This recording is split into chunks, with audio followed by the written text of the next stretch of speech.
परिमाप का सूत्र जनरेट करके बताए, ज्ञात करके बताए कि उसका सूत्र कैसे हम लोग ज्ञात करेंगे। तो वो सूत्र आपको परिभाषा के अनुसार से निकला ना कि त्रिभुज का समद्विबाहु त्रिभुज का जो परिमाप का है, तीनों भुजाओं को क्या करेंगे, जोड़ेंगे। उस हिसाब से मैंने समद्विबाहु त्रिभुज का परिमाप का सूत्र ज्ञात करके बताया। समद्विबाहु त्रिभुज के बारे में बताया कि समद्विबाहु त्रिभुज क्या होता है ना। ये सब सारे चीजों को हम पिछले वीडियो में हम बता चुके हैं, है ना। अब आपको क्वेश्चन नंबर 2 आपसे कोई भी पूछ सकते हैं कि समद्विबाहु त्रिभुज का क्षेत्रफल का सूत्र निकालें या क्षेत्रफल का व्यंजक प्राप्त करें, कोई भी पूछ सकते हैं।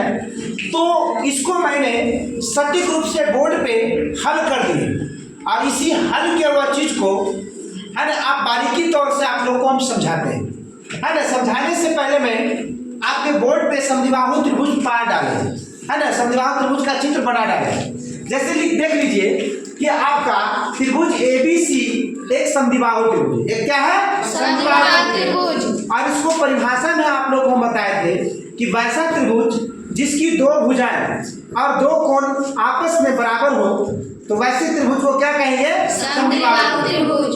देख लीजिए कि AB भुजा और AC भुजा का माप A मीटर है। क्या दो भुजा आपस में बराबर है? जी। बराबर है। और एक भुजा क्या है, अलग है। एक भुजा क्या है आपका, अलग है ना। तो वही चीज को मैं यहाँ पे लिखे। सबसे पहले किसी भी चीज को प्रमाणित करने के लिए, हल करने के लिए पहले इसको हम लोग हल लिखे हैं। तो यहाँ पे लिख डाले हैं कि त्रिभुज ABC एक समद्विबाहु त्रिभुज है। कैसा त्रिभुज है, समद्विबाहु त्रिभुज। आपको यहाँ दिया, वहां पे हम लिख डाले हैं, सब चीज दे दिए कि AB बराबर AC बराबर A मीटर। देखिए यहाँ पे AB और AC आपस में बराबर है और उसकी माप कितना दे रखा है, A मीटर। अब बताइए BC का माप कितना है, B मीटर। कितना है, B मीटर। और यहाँ पे देख लीजिए कि इस त्रिभुज पे हम रचना किए। क्या किए, रचना। हम AD है ना, AD लंब डाले हैं किस पे, BC पे, है ना। लंब बोले या शीर्ष लंब बोले, है ना। और शीर्ष लंब को ऊंचाई भी बोलते हैं। क्या बोलते हैं, ऊंचाई भी बोलते हैं, है ना। तो इसको हम लोग H से डिनोट किए हैं। तो देखिए AD लंब BC, तो बताइए कि जैसे हम शीर्ष लंब डालें या लंब डालें, तो जहां पे डालेंगे वहां पे कोण कितना डिग्री का बनेगा, 90 डिग्री। जैसे 90 डिग्री बन गया, इसका मतलब कि उसमें तो समकोण त्रिभुज बनेगा ना। बताइए, तो इसका एक क्वालिटी है कि यदि आप किसी भी त्रिभुज के शीर्ष से लंब डालते हैं, तो जिस भुजा पे आप लंब डाल रहे हैं वो भुजा बराबर दो टुकड़ा में बढ़ जाएगा। जैसे BC भुजा की पूरी लंबाई B मीटर था, तब इसको दो बराबर में भाग में बांटा है, BD बराबर BC और दोनों की माप कितना हो गया, B/2। मतलब BD का माप B/2 और DC का माप B/2। क्या यहाँ पे लिख डाले कि नहीं लिख डाले?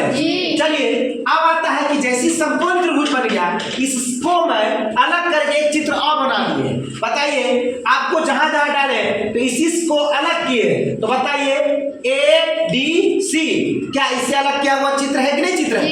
जब इसको हम अलग किए तो देखिए AD को मैंने H से डिनोट किया है, यहाँ पर भी मैंने H से डिनोट किया है। AC का मान A मीटर था, तो यहाँ पर भी मैंने कितना दिया, A मीटर। और DC का माप कितना हो जाएगा, B/2, जो कि आपको लिख डाले है ना।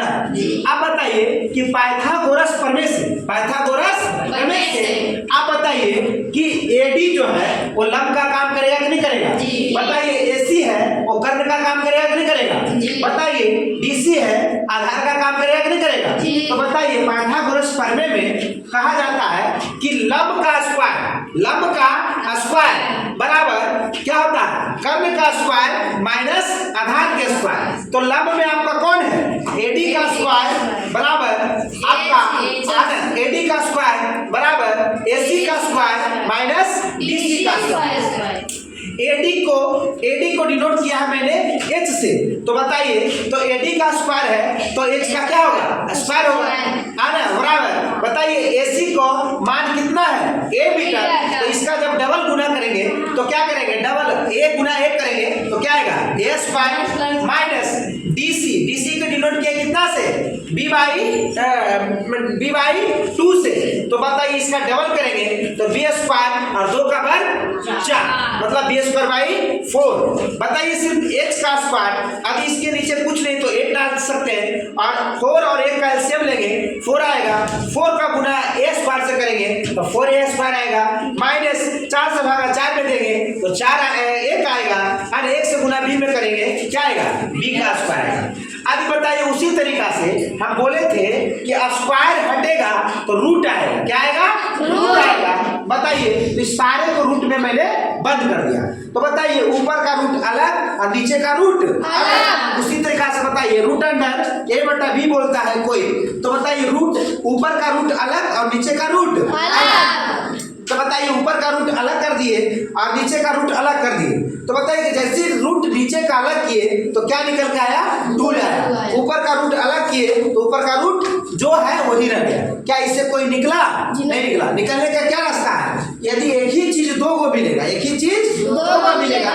जैसे कहने का मतलब कि मान लीजिए कि यहाँ पे आपको रूट अंडर 5 गुना 5 2 को मिला ना, तो उसमें से कितना निकालेंगे, 5। तो हम क्या बोलेंगे कि जब 2 चीज एक ही जैसा मिले गुना में, तब उसमें से एक चीज को क्या करेंगे, बाहर निकालेंगे। तो बताइए कि 4 को 2 गुना 2 करेंगे तो 4 आएगा, कितना आएगा, क्या एक चीज निकाल देंगे, निकाल देंगे ना। तो बताइए आपको h बराबर क्या निकल के आया, root under 4a square minus b square बटा 2 आया। चले अब बता देते हैं, चूंकि समद्विबाहु त्रिभुज का क्षेत्रफल बराबर त्रिभुज का क्षेत्रफल, तो त्रिभुज का क्या सूत्र बताया था क्षेत्रफल का, 1/2 गुना आधार गुने ऊंचाई, ऊंचाई अर्थात शीर्ष लंब, 1/2 गुने आधार, आधार का मान कितना है, BC का मान 20 मीटर। और बताइए ऊंचाई, ऊंचाई जो भी निकाल के आया root under 4a square minus b square बटा 2। अब इसको हम मल्टीप्लाई करके देखते हैं, तो बताइए क्या था, b गुना root under 4a square minus b square बटा 4। ये किसका क्षेत्रफल का सूत्र हो गया, समद्विबाहु त्रिभुज का क्षेत्रफल का हो गया। क्या यही चीजें प्राप्त करने के लिए कह रहा था, क्या ये प्राप्त हो गया, क्या प्राप्त हो गया ना, क्या इसको समझने में कोई दिक्कत, क्या छोड़ दे, ठीक है।